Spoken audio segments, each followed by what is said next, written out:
we've now got a section on multi-phase flow, where this is going to contain both Eulerian, Lagrangian, and the Wall-Film models. So starting off with Eulerian multi-phase flow, there's now a more flexible bounded second order scheme, which will improve for things like the sharpening of VOF interfaces. And that means that you'll have improved solution speed, but no negative, better bounding and no negative impacts on the solution accuracy. So as an example of an impinging jet here, showing how the solution is got, how you can get improvements here at different CFL numbers. And here we've got some results. So previously, when we were having problems, we've got nice solutions at these higher CFL numbers. There's a dynamic anti-diffusion treatment. So we know that we don't want diffusion at interfaces, and we've got this ability to do anti-diffusion, keep them nice and sharp. But one of the consequences of that is you can also have stepping, not across the interface, but along it. And there's now been improvements to avoid that, stepping along there and make the interface much, much cleaner.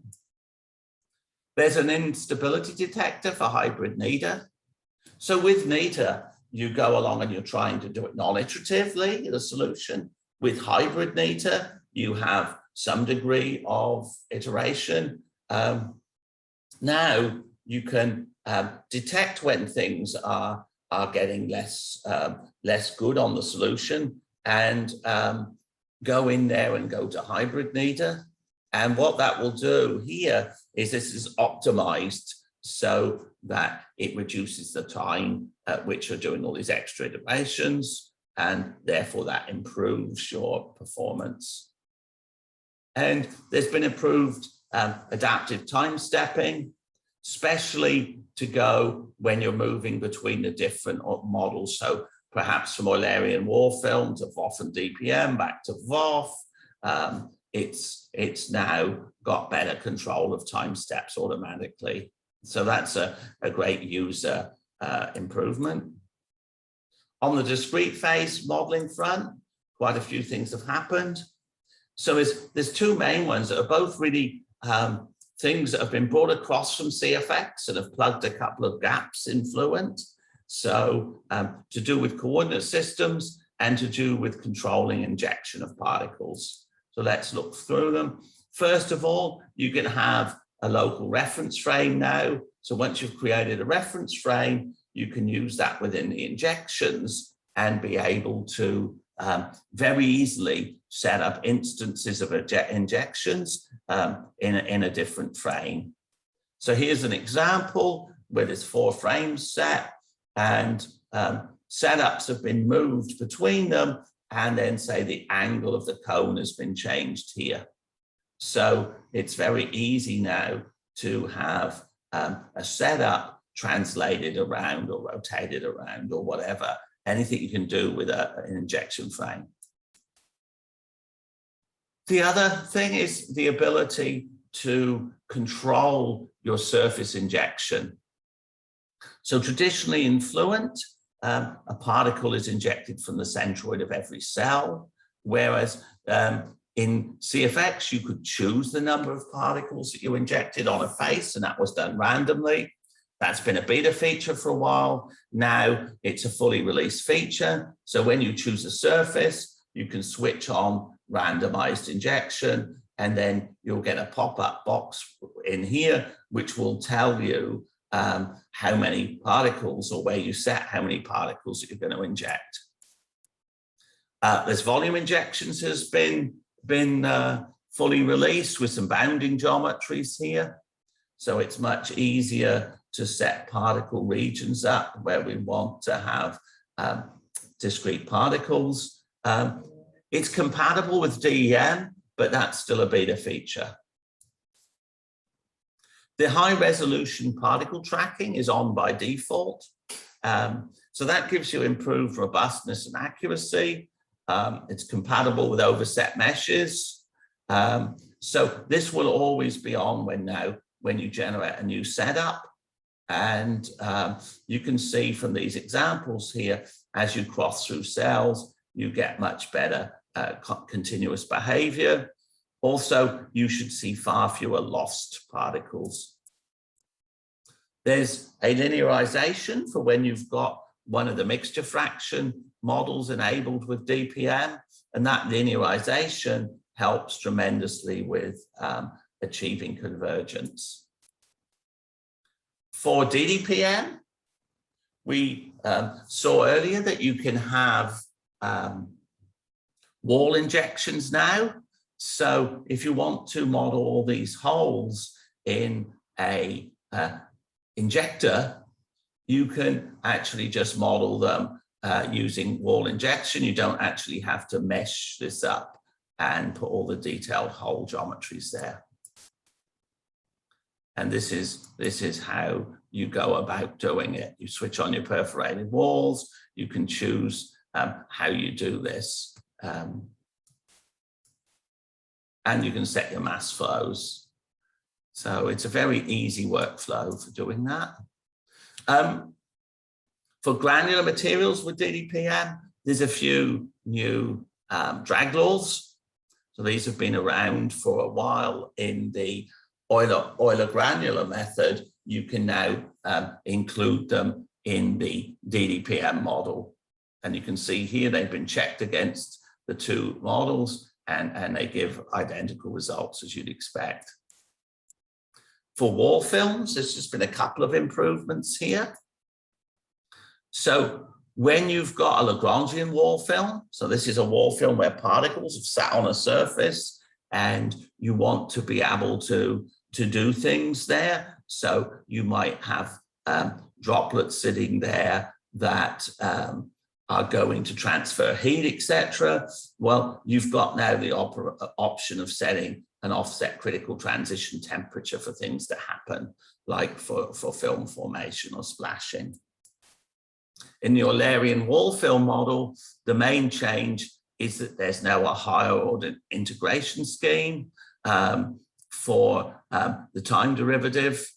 So as you can see on the right-hand side, you now don't have the instabilities you could get with a much simpler Euler scheme, and you're getting the same answers where the two both work.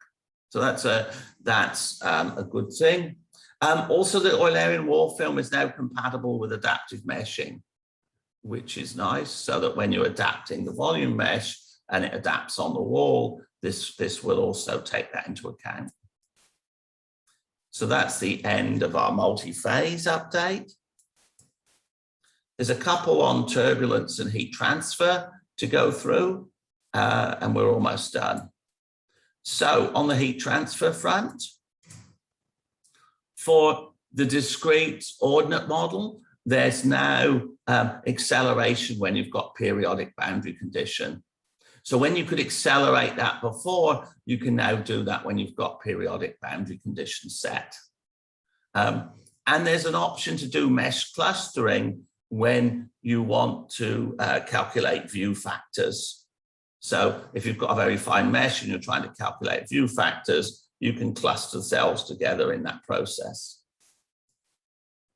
The multi-domain CHT models that we've put in, where we can have loosely coupled, have had some improvements to them. So if we've got an example here where we're trying to, we've got an inlet flow that's doing, say, a sinusoidal oscillation.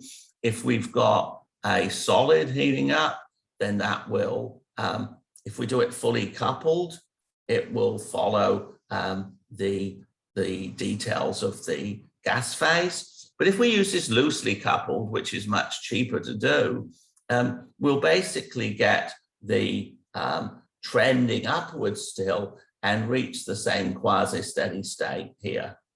So if you don't really need to know about all these fluctuations, but you do need to know at what typical temperature the solid's going to set, there's a good speed up to be had using this model. On the turbulence front, there's a tunable bounded central differencing scheme, which is going to be very useful when you're using the scale resolving turbulence modeling.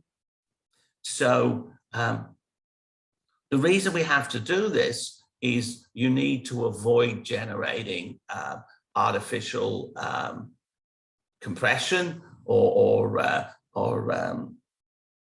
wiggles in the solution. You want boundedness.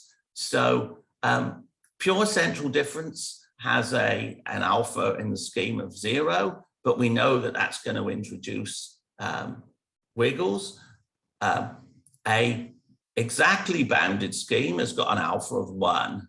So, but that may suppress the onset of instability somewhat of the flow. So we can now back off of that. And by reducing that and giving it a little more central differencing, things will become much more resolved much better. So you can see here, this is a flow going into an expansion. If you have alpha equals 1, we're not getting any turbulence generation here. But if we drop it down to 0.75, this jet is starting to break up and give the expected turbulent structures. There's also an option to help you improve convergence. So when you march through in time here, there's this bounding that's going on, and that bounding is being calculated at each step. And so what will typically happen is you get an improvement in residuals. So if you do, say, 5 iterations per time step here, it looks like everything's going down nicely, but do 20 and you come to a point where it's no improvement. Now, if you, after a certain number, and typically the recommendation based on experience is after the 3rd iteration, if you start freezing that weight, then you continue to converge. No, it's the weight that's frozen, not the upwinding direction.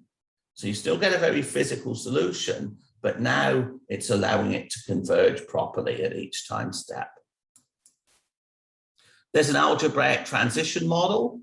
So if you remember, there's a 2 equation, and then there was a 1 equation. And now for economy, when you're doing solutions, you can use this algebraic model, and that will typically save you 7% compared with the previous gamma model.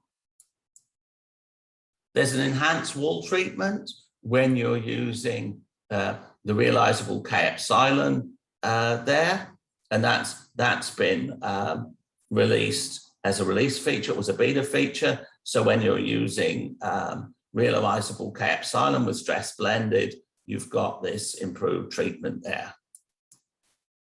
So that's the turbulence and heat transfer update. Finally, we've got to intrinsic FSI. So there's been a few improvements here, which we'll get to quickly now. So you can have Rayleigh damping. So if you have a system with no damping in, you will get, say something flapping backwards and forwards. It will continue on forever. But we know that there's losses in the system. And one way of including those is to include the Rayleigh damping.